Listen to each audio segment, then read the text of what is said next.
ونادا. نو اوس نوح علیه السلام ته خدای پاک ویلو چې دا آیات کې چې قل نحمل فيها من كل زوجين اثنين واهلك الا من سبق عليه القول، چې ځان سره جوړې زناورم سوال وکړه واهلك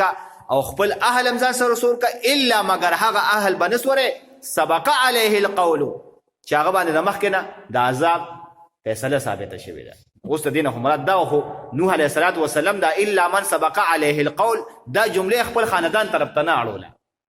چې زموږ د دینه زما خاندان هم څوک مرادي، بلکې هغه چې د دینه زما د امت او د ما د قوم مراد دی. خدای پاک نو چې پک کله دا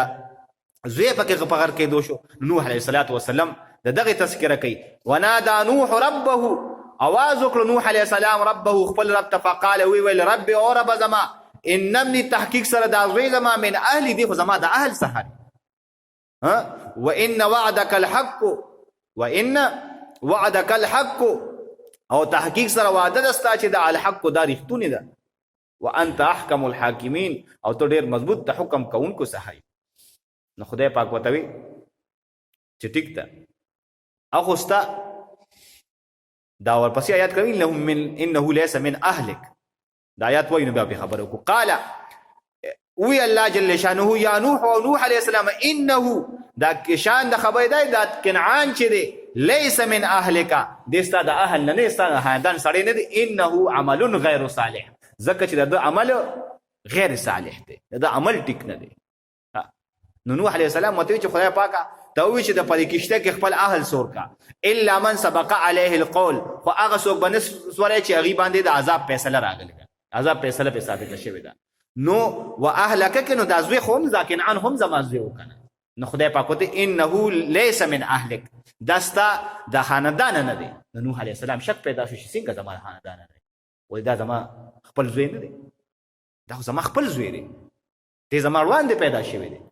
زما روان دی دا دومره لوی شوی دی، نو دا څنګه کېدای شي دا زما زوی نشي. نو خدای پاک وته وی چې نه د جنس په اعتبار سره خو استاد زوی هم ستانه پیدا دی، خو د عمل په اعتبار سره استاد زوی نه دی، ځکه عمل یې ستا په شان نه دی. هغه د عرفان کمال هغه یو شعر دی کنه د پښتو د جالې نه دغه د باز د جالې نه به باز پاسي او دا د پښتو ژبې متل دی، د باز د جالې نه به باز پاسي او دا د پښتو ژبې متل دی. نو مطلب دا چې دا خو حقیقت کې استاد زوی دی، حقیقت کې خو استاد زوی دی خو عمل یې ستا په شان نه دی، عمل یې ستا په شان نه دی. نو چې عمل یې ستا په شان نه دی نو بس بیا خو دې داسې ډېر خلک ګرځي. د لوط علیه السلام کور والے پرېښودولې. نو وانت احکم الحاکمین قال یا نوح ونوح علیہ السلام انه ليس من اهلك ویل الله جل شانه یا نوح او نوح انه ليس من اهلك دا استاد اهل د خاندان نه دی، انه عمل غیر صالح ځکه چې دا عمل غیر صالح دی. فلا تسالني خدای پاک وته سوال مکوا ما د هغه سیز ليس لك چې نشته تعالی ربه په هغه باندې علم علم. اني اعذك ز نصیحت کوم تا ته ان د دې خبره تكون چې شیت من الجاهلین د جهالت کوونکو نه. نو جاهل دې ته ویل شي چې په یو خبره باندې نه پوهیږي او د هغې متعلق تپوس وکړي، په یو خبره نه پوهیږي او د هغې متعلق تپوس وکړي او ځان پوهیږي. او اوس ګوره که یو ډاکټر د یو بل ډاکټر نه تپوس کوي چې هلکه تا د دې بیمارۍ تشخیص وکړو او د دې بیمارۍ دپاره دا دوایي ولیکله، نو دا دې ولې ولیکله؟ نو ولې اوس هغه ته ځکه کولی شي چې هغه په دغه فیلډ کې ماهر دی. خو که زه ورته یم چې ډاکټر صاحب دا ما ته کومه دوایي د کومې بیمارۍ لپاره ولیکله دا دوایي په دې بیمارۍ کې کار کوي، نو ما ته وایي چې اول خو ته لاړ شه منټل هسپتال ته لاړ شه ځان یې لږ دماغ علاج وکړه، په دې شي پوهېږي نه نو بیا پکې تپوس څه لکې بس دا ما چې ته کومه دوایي ولیکله خو دا مې ته ټیک دی کړي. نو خدای پاک ما ته وایي چې فلا تسألني ما ليس لك به علم، ته دا هغه شي سوال مه کوه چې په کوم شي باندې ستا علم ني. اني اعذك ان تكون من الجاهلين زه تا ته نصیحت کوم چې ته نشي د جاهلانو نه. نو قال ربي نوح علیه السلام چې خدای پاک دا زورونه واورېدل نو خدای پاک دوست دعا کوي. قال ربي ویل نوح علیه السلام ربي او رب زما اني اعوذ بك زه پناه غواړم ستانه ان د دې خبرې اسألك چې زه وغواړم د ستانه ما ليس لك به علم چې نه وي په هغې باندې ما له رسې علم. والا تغفر لي او که شرط بخنه ونه کړې ما ته وترحمني او رحم ونه کړې ما باندې اکم من الخاسرین شمبزو د تاوانیانو نو قیل اوس دا ټوله واقع خو شوه خو نوح علیه السلام چې کله بس کشته په جبل جودي باندې ودرېده نو چې کله لا د جاز دروازې نه د کولو کړي او خدای پاک دوی چې خدای پاک زما غزوي ځکه مور پلار خو کار څنګه کنه زوی کار څنګه خو اولاد خو اولادي کنه نو خدای پاک دوی چې خدای پاک زما غزوي نو تی خو خدای پاک وته ته تمام چې بس انه عمل غیر صالح دا عمل ټیک نو بس دیم د کافرانو ملګرو بس دیم آزاد کې وستل اوس تو شي وې دي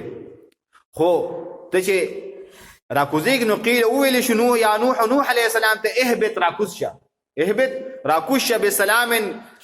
فسلامتیا سره مننا زمنګ د جانبنا وبرکات او برکتونو سره علیک پتا باندې وعلى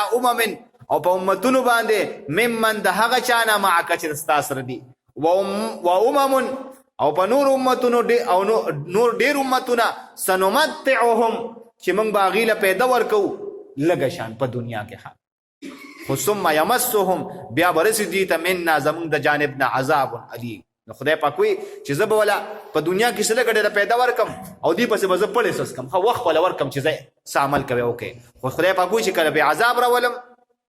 نو بس هغه بیا رسي هغې بیا بچ کېدني هغه بیا د پیغمبر زوی می هغه بیا د پیغمبر کور والا می هغه بیا د پیغمبر تره می او هغه بیا د پیغمبر پلار می لکه د ابراهیم علیه السلام پلار نو بس بیا به ټولو ته عذاب رسي ولې زما د پیغمبر خبره نه مني نو تلک من انباء الغیب دا اوس د رسول الله صلی الله علیه وسلم د نبوت دلیل دی د نبوت دلیل دی چې دی پیغمبر چې ته سکول نه لیدلی چې ته مدرسې نه لیدلی چې ته کالج نه لیدلی چې ته یونیورسټۍ ته نه تللی الف باتا نه ورځي اے بی سی نه ورځي دی دومره د حکمت او بلاغت او فصاحت د نټک دا بیان څنګه کوي خدای پاک وایي چې دا د دې دلیل چې دا سړی د خدای پاک پیغمبر دی ځکه چې یو سړی سکول نه لیدلی هغه مونږ پښتو کوی حجره جماعت کې ناس باس ني نو دله د خبرو چل نه ورځي نو خدای پاک وایي چې د سکول نه دی ویلې د کتاب نه دی کتلې د مدرسې ته نه دی تللی دله اے بی سی نه ورځي الف باتا نه ورځي ځکه ګوره د صلح حدیبیه کې چې کله د هغه دستاویزات لیکلی شو نو علي رضی الله عنه ولیکل من محمد رسول الله صلی الله علیه وسلم نو هغې په اعتراض وکړو چې نه بس د پدې رسول الله خو زمونږ ټوله مسله ده تاسو سره چې رسول الله مونږ دې ومنو بس بیا خبره زمونږ ستاسو خط بدل نو هغوی به ته دا شیسته رسول الله ته روان کړه نو پیغمبر سلام علی رضی الله عنه ته وی علي دا رسول الله ته روان کړه ورته ویل چې دا کیدی نشي چې دې نه مني نو خو دې منو چې دا الله رسول یې کنه پیغمبر سلام وته بس اوس مصلحت نه بده حکمت نه وکړه نو وته وی ترا کړي خو وکم دې رسول الله ویجی دا دې پیغمبر صاحب په خپل داسې کر راخ کړه نو که پیغمبر سلام په لیکلو پوهېدی خو بس په خپله به کر راخ کړه نو هغه نه ولې تپوس کوو چې رسول الله پکې کم دی نو دې دا معلومه شوه چې رسول الله صلی الله علیه وسلم تعلیم یافته نو چې ته استاد یې نه لیدلی نو چې استاد یې نه لیدلی او دونه د حکمت نه ډک د فصاحت او بلاغت او د حکمت ملغلرې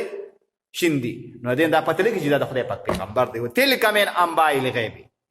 ځکه دا د غیب خبرونه ورته څوک ورکوي دا خدای پاک ورکوي تلک دا کیسې چې د من انباء الغیب دا خبرونه د غیب دي نوحیها الیکا چې موږ یې وحي کوو تا ته وحي کوو تا ته د دې قیسو نو ما كنت تعلمها نوې ته چې پوهېدې په دې باندې انت تو ولا قومک نو قوم دستا من قبل هذا مخکې د دین مخکې د دین تاسو ته د دې خبرو پته وه دا خو زه تا ته وحي راولېږم نو د وحي په اساس باندې ته د خپل قوم خبر کې فاصبر نو بس ته صبر کوه ان العاقبة للمتقین بهترین انجام او بهترین عاقبت چې دی دا د متقیانو دی